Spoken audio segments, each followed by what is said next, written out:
Hi, everybody. Thanks for joining us on TCM. I'm Ben Mankiewicz. Tonight, we're featuring films with our star of the month, Steve McQueen. And up next, the movie that brought McQueen serious notice for the first time.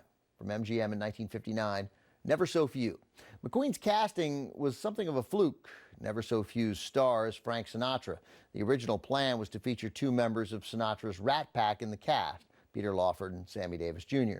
But then Davis made some remarks on a radio show that Sinatra found inappropriate, and they had a falling out. Davis was fired from the picture. Director John Sturges had seen Steve McQueen on television, where he was the star of a Western series, Wanted Dead or Alive, and cast him in Davis's role, personally interceding with the producers to get McQueen released during a break in the show's filming. Never So Few is set in Burma during World War II, where Sinatra commands a group of American and British guerrillas overwhelmingly outnumbered by the Japanese. There's also a romantic triangle with Sinatra, Gina Lollobrigida, and an arms dealer played by Paul Henreid. This was the first of three movies McQueen made with John Sturges, all of them first-rate. We just presented the second film, The Magnificent Seven. Next Thursday, we'll have the third, The Great Escape. Never So Few also features another actor who'd appear in all three of those McQueen-Sturges collaborations, Charles Bronson. From 1959, also with Peter Lawford, Richard Johnson, Brian Dunleavy, Dean Jones, and George Takei of Star Trek, Facebook, and Howard Stern fame. He plays an extra in a hospital scene.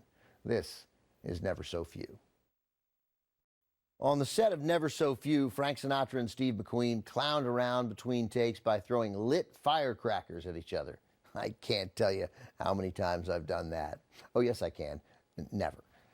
Sinatra was impressed with McQueen. Sinatra owned the rights to the book, The Execution of Private Slovik, and he talked to McQueen about appearing in a movie version.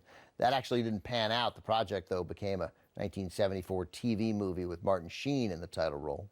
Hollywood columnist Hedda Hopper also became a McQueen fan. He'd flirt with her good-naturedly, and she promoted him effectively in her nationally syndicated column. And the friendship was genuine. When Hedda Hopper died in 1966, her staff discovered that many of the anonymous tribute ads placed in Hollywood trade papers were paid for by Steve McQueen.